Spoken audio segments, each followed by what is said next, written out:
બાવા તો દેશ રાખે એ અંગૂઠા જ ગયા એ અડી ગયા એ અડી ગયા અરે માં સ્ત્રી પેટે નતો જન્મ્યો ચક્કર શું અડી ગયા બીક રાખ્યા કરે કોને પેટે જન્મ્યો છે મેં ચક્કર સ્ત્રી જાતિને શર્માવરૂપ કરું છું સ્ત્રી અડીને એનો વિષય ઉભો છે તું ચક્કર છું કે સ્ત્રી ચક્કર છે કોનો દોષ હા એવું ઊંધું બાપી સ્ત્રીઓ પર દોષ દીધો બધો સ્ત્રીઓ દેવી જ એવી તમારી આંખમાં જો બગાડ હોય તો જ એનામાં બગાડ ઉત્પન્ન થાય અને એ વખતે બગાડવાળી એ હોય તો તમારી આંખમાં ઇતરાકતા દેખાત બંધ થઈ જાય. અમારે બધી જોઈએ અમે બધી ઓળખું આ બધી અને અમારે એક સ્ત્રીને હું ઓળખું કે આવી છે આવી પણ અમને જોઈને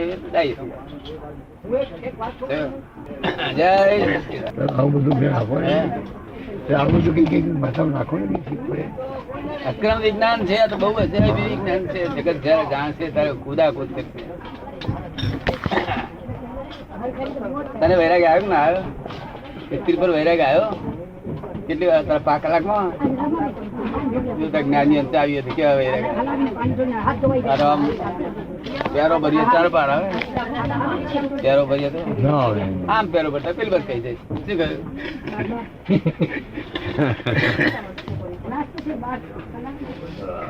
પ્યારો ભરીએ નહીં કોઈ તમે ક્યાં પ્યારો ભરીએ આ કંદવાડામાં લબડાય તેને છોડી દે આવું તો હતું શું ગધેડા કરતા જ ગયા ફીદા હો જાય બધી નાના છોકરા છોકરા બધું ફીદા થઈ જાય બધું ફીદા જતી ઘર લાકડા ચિંતા ના કરી માટે હોય ચિંતા દેખાય છે ને વૈરાગ દેખાય છે ઘેર વૈરાગ દેખાય છે ઘેર નથી દેખાતા એમાં જોવામાં મને ખ્યાલ આવે પણ એના બહાર દેખાવામાં નથી આવતું. ના પણ એમ નહીં પણ બહાર ઘેર એના આપણે બધા એમ લાગે કે કઈ જાતો થઈ ગયો લાગે છે ફેરફાર થઈ ગયો લાગે ઘણો બધો દેખાય છે ઘણો ફેરફાર છે ઘણો ફેરફાર થઈ ગયો છે એવું લાગે છે. એને કામ કાઢી નાખશે છોકરાને થોડોક જ વૈરાગની ચાવી આલી છે બધું કામ કાઢી તને નથી આવતું તને ખુશ કરતા ના આવડ્યું એને ખુશ કરતા આવડી ગયું ખુશ કરતા આવડી જાય ને પછી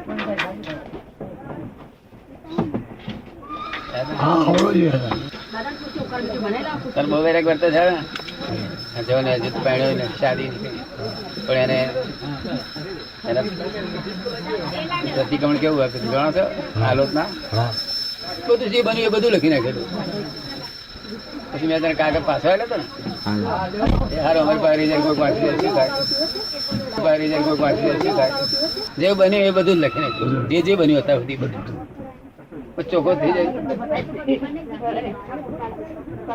પછી કાગળ મેં તને પાછો આવ્યો પાછો ના આપણું કેવા મૂકી રાખો બાળકો રિઝલ્ટ કોઈ વાંચી જાય એનું પોલ ઉગાડું થઈ જાય અને પોલ છે નહીં પહેલાના પોલ ને પોલ નહીં કેતા શું કહ્યું બરોબર છે મને આલોચના કર્યા પહેલાના પોલ ને પોલ કેતા નથી આલોચના પછી પોલ ને પોલ કહીએ છીએ કેવું આલોચના પછી ની પોલ હા પહેલાના પોલ ને અમારી હિસાબ જ નથી આખું જગત જ પોલમ પોલ છે શું છે જગત પોલમ પોલ. તને ગમી વાત બહુ ગમી તારી વહુ નથી ગમતી આ વાત એને શું થાય પેલા વિચાર કરો ને એટલે હું દોડકા જીવતો અમે મારી નાખ્યા પછી જીવતા મારી નાખ્યા પછી જીવવું એનું નામ જ મોક્ષ. કેવું જ્ઞાની પુરુષ શું કરે મારી નાખે પછી જીવતો પછી એ જીવન એ મોક્ષ છે. અને પછી તમે વિચાર કરો તો હું જાણો હજુ જીવતો છે આ તો મરેલા જીવો મને ગમી વાત છે શું કે છે મરેલા જીવો બહુ ગમી એને સમજી જાય એટલે જીવનમાં ઉતરે આમ સમજવા આવી ને એ ઉતરે. વ્યવસ્થિત જ્ઞાન એવું આપ્યું છે વ્યવસ્થિત જોખમદારી મારી છે ને વ્યવસ્થિત દાલબારની જોખમદારી છે તમને હું વ્યવસ્થિત રસ્તે દોરું એ જોખમદારી કોની દાદાની. કારણ કે દુનિયા એવી નથી કે તમે કોઈ પણ વસ્તુથી દોરો દોરનાર જોખમદાર છે દોરાનાર જોખમદાર શું કહ્યું કેટલું જોખમ લઈને વ્યવસ્થિત રસ્તે થોડા દોરું છું તે એક્ઝેક્ટ છે તેથી દોરું. શું કહ્યું? નહીં તો હું જોખમ લઉં એવો માણસ નથી. હું ક્યાં જોખમ લઉં લો કરો? અમારી શોધખોળ છે માટે કહું છું વિચાર નિર્વિચાર નિર્વિચાર કોઈ વિચાર જ નહીં. દરેક જણ કે કપર ફાળું એવું લખ્યું કર વિચાર એટલે એવો ક્રમિક માર્ગ છે.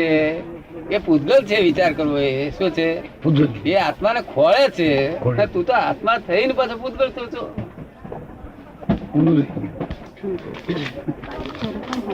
પેલો આત્મા ખોળે છે તે વિચાર કરતા કરતા કરતા કોક દાડો ઝીણું વિચાર આવતા ઝીણા વિચારતા કોક દાડો કાલ ખાશે.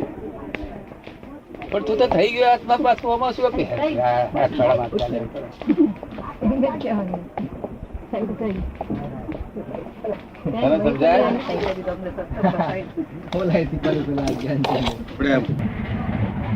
આલંબન ત્રીજા તેજુ આલંબન શું ખોળે? દાદા યાદ રહે કે જ્ઞાન આપેલું તે બરોબર. તેના આધારે મેં શાંતિ રહે. હા તો થોડી શાંતિ રહે.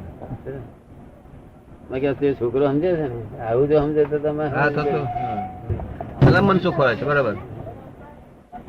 કારણ કે એ સિવાય બીજી દ્રષ્ટિ છે દાદા. જગત આખું આલંબિત સુખમાં જ છે. આપે દ્રષ્ટિ આપી છે પણ પેલી દ્રષ્ટિ નો હજુ એટલું બધું આ છોકરો જવાબ આપે છે તને કેવું લાગે કે એ તો છે ને સમજી ગયો છે ને બરોબર. એને ઘેર બેસી ગઈ છે બરોબર. હા હિમાલય ના સાધુ આચાર્ય બધા આનો વિચાર પણ નથી આવ્યો કે ના તો બહુ મોટું વિજ્ઞાન છે આપણે. એનો વિચાર આવે ક્યાંથી? એવી કોઈ કલ્પના ન કરી હોય કોઈ દિવસ. જગતમાં ખુલ્લું થયું નથી એવું આ વિજ્ઞાન છે. હા અરવિંદ 5 આજ્ઞા નક્કી કરી નાખેલું કે આપણે 5 આજ્ઞા લેવું પછી શી જરૂર પડે કે હા બસ પછી કઈ જરૂર નહીં પડતી નહીં કશું કરવાનું જ રહેતું નથી. દાદાના હિસાબે તો કઈ કરવાનું છે જ નહીં, સમજવાનું જ છે. હા એ આધાર ક્યારે તૂટી પડશે એ કહેવાય નહીં. આલંબન એટલે આધાર ક્યારે તૂટી પડશે એ કહેવાય નહીં. આ પડશે પેલું પડશે એવું થાય. અને નિરાલંબ સુખ તો ક્યારે તૂટી પડે નહીં. હા એને કોઈ ચાન્સ નિરાવલંબ સુખ એટલે પછી તૂટી પડવાનો સવાલ જ ક્યાં ઉભો થયો? હા પછી તો એમ જ રહે ને. છોકરાને ખેલ સમજી ગયું સમજી ગયા અરવિંદ જતા રહ્યા બધા હું જતા રહ્યા બધા બેભાનપણા અવલંબિત સુખમાં છે. અને અવલંબન તો ઘડીમાં રહેશે ને પછી ઘડી ઉડી જશે. શું કહ્યું?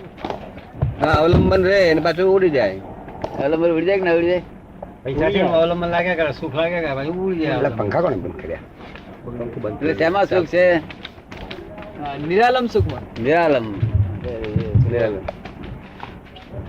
મેં કહ્યું કે હિમાલય બધા આચાર્ય સાધુ બધા કે દાદા એ લોકોને વિચાર સરખો નથી આવ્યો. જે આ સાયન્સ નો એક વિચાર હજુ કોઈ માર્ક નથી આવ્યો કે બે વાક્ય બધા આખું બધું સાયન્સ બોલી જાય છે. તારાથી બોલાય જ નહીં ગુનેગાર ના 72 કલાક કરે.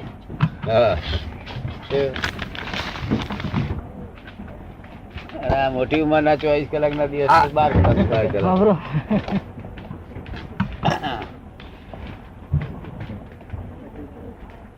આ આખું સાયન્સ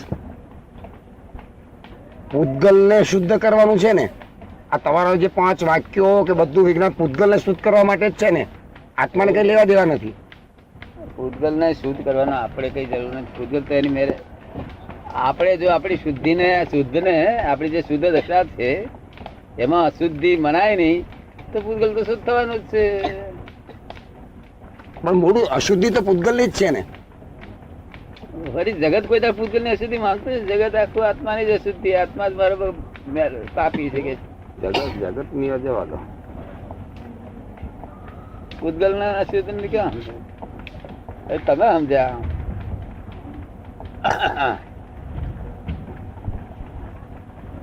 પૂતગલ ને તો દખલ ના થાય ને ખુદ થયા કરે. કેવું? એક બીજો પ્રશ્ન થાય છે પણ આ દખલ કરે પછી દખલ થઈ જાય. દખલ કરનારી કોણ? અજ્ઞાન માન્યતાઓ. અજ્ઞાન માન્યતાઓ. અને પછી વાંધા ને વચકા. વાંધા ને વચકા. વાંધા ને વચકા. વાંધા વચકા એ સંસારમાં અટકાવનારી વસ્તુ છે. પછી ગમે તેનો હશે, કારણ કે સત્યનો વાંધો રાખે તોય વચકો પડી જશે. શું કહ્યું? અસત્યનો વાંધો રાખશે તોય વચકો પડી જશે, કારણ કે સત્ય અસત્ય એવી વસ્તુ જ નથી. સત્ય નથી ને સત્ય નથી, સત છે. સત. હા, સત એટલે અવિનાશી છે. સત્ય નથી ને અસત્ય નથી, સત્ય ને અસત્ય વિનાશી છે. શું છે? સત્ય ને અસત્ય બંને વિનાશી છે, અને સત્ય તે હા, વિનાશી એટલે રિલેટિવ છે. અને સત રિયલ છે. તમને સમજ પડી ગઈ? સત્ય એટલે દાદા, સત્ય એટલે શુદ્ધ ને સત એટલે જે વસ્તુ છે તે વસ્તુને માનવી, જે કાયમની છે એને માનવી, એ નામ સત. પછી ટીકા કરે, મુસલમાનો અવરું બોલે, પછી એવું થાય તો બધું સરખી રીતે જોવું જોઈએ. સરખી રીતે ના જોવું જોઈએ. કૃષ્ણ પછી મેં કરોડો એક કરોડ બિયા બનાવતા હતા, અત્યારે એમની મશીને ઉડી જાય, પછી ભગવાન ક્યાં રહ્યા? તો પછી એને પૂજવાનો રહ્યું જ કયો? એ જ નહીં, એમાં ભગવાન છે નહીં. આ તો શું ખબર માથા પડવાનું તો આગળ જઈ. આ તો મેન્ટલ હોસ્પિટલ ની દવા છે. આ શું છે? એમાં ભગવાન જેવી વસ્તુ જ નથી. પણ મેન્ટલ હોસ્પિટલ દવા ના હોય તો ગોળે રે. તમને લાગે છે બાબુજી મેન્ટલ હોસ્પિટલ ની દવા છે? મંદિરો મેન્ટલ હોસ્પિટલ ની દવા છે. બીજું શું છે તારે? આ મેન્ટલ હોસ્પિટલ છે ને. આ મારા સસરા, આ મારા મામા, કઈ જાતના ચક્કર છે તે? આ એક પ્રકારનું હોસ્પિટલ છે. આમાંથી વળી વધારે મેન્ટલ થાય તે થર્ડ હોસ્પિટલ. આ ફર્સ્ટ ક્લાસ હોસ્પિટલ, પેલું સેકન્ડ ક્લાસ હોસ્પિટલ. અને મેન્ટલ થી ખરાબ થઈ ગયો એટલે જ્ઞાની બધા.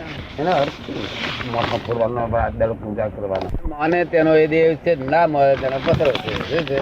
મુસલમાન માને નહીં એટલે કશું અર્થ છે ને. કોઈ કશું નામ દે દેનાર તો મૂર્તિ શું કે છે કે તારી બનાવી હું બની, તારી એક ફૂટી છે કે બે કે છે? શું કે છે? તારી બનાવેલી હું બની શું? તારી એક ફૂટી છે આંખ કે બે ફૂટી ગઈ છે? શું કે છે? એક ફૂટી ગઈ છે કે બે ફૂટી? હા, ઉપર બેસીને પેલો સવાલ ઘડે આપણે જોઈએ તો પછી દર્શન કરવા જઈએ ને. કારણ અવલંબન છે એક જાતનું. હા, અવલંબન. અને સારું છે, સાયન્ટિફિક છે. એમાં એમ બે મત થઈ નથી. સવારમાં 6 વાગે ઉપડવાની હતી, એ બપોરે 1 વાગે ઉપડી. તો સુધી બધા એક ધ્યાન શું નથી મળ્યા કર. તમારે જ્ઞાનના આધારે કોઈ પણ માણસ કશે એ તો અમારી જાત તો હા, બરોબર. એ આ એ જ કે છે ને, આ પટણી પણ એમ જ કે છે ને. બીજી સમજશેખરની ટોળો બધી જૈનોની ઘણી નીકળે છે ને. પાળેલા જાનવરમાં આપણે બધા ખરા મનુષ્યો જ આવે. એ ઋણાનો બધો હિસાબ હોય ને તે બધું દુઃખી થાય. અને કોઈ જાનવર એવું હોય છે, રાજા તો મોટા મોટા બળદ હતા, તે હોનાનો શીંગડો ઉગાડતા નવડાવતા રહું. દુઃખ ગરમી લાગે, દુઃખ લાગે. માટે એનું સુખ માનવું જ નહીં. જે સુખ આયા પણ જતું રહે એનું સુખ જ કેમ કરે? જે સુખ આયા પણ જતું રહે એનું સુખ કેમ કરે? માટે એક બીજો શબ્દ કાઢવો જોઈએ. આત્માના સુખ માટે. કારણ આત્મા સુખ આપણે કહીએ તો એ સમયે દુઃખ આવે, એ દ્વંદ થયું અને રિલેટિવમાં ગયું. એટલે આત્માનું જે સુખ છે, જે કાયમનું સુખ છે, એના માટે કોઈ અલગ શબ્દ હોવો જોઈએ. અલગ છે ને, આનંદ. આનંદ જે છે, સચ્ચિદાનંદ, એને ભગવાન સાતા કહી છે. સાતા સાતા અસાતા. દુઃખના સાતા કહી. દાદા પોતાના સ્વરૂપનું સુખ આવરાઈ કેમ ગયું છે? પોતાના સ્વરૂપનો જે સચ્ચિદાનંદ સુખ છે, આનંદ છે, એ આવરાઈ કેમ ગયું છે? કોન્સ્ટન્ટ નથી. એને જાણતો જ નતો ને. તને સુખ લાગતું હતું બીજા બધામાં, કઈ સુખ લાગતું નોર્મલમાં? આ સંસારની વસ્તુઓમાં કરો પછી આવરાઈ જાય, આવરણ આવી જાય, પછી આવરણ જાય તો પછી એનું સુખ આવે. પોતાના સ્વરૂપનું ભાન કરાય તો એનું સુખ આવે. ભાન ના થયું તો સુખ આવે. આ સ્વરૂપનો ભાન થયું છતાં એ સુખ કોન્સ્ટન્ટ નથી રહેતો ને. કોન્સ્ટન્ટ જ રે તકલાદી છે જ ને સનાતન છે સનાતન છે. તને રહેશે સનાતન પણ શું થાય કરે સમજણ તારી સમજણમાં ફેર હોય. સમજણ. રહેશે જ સનાતન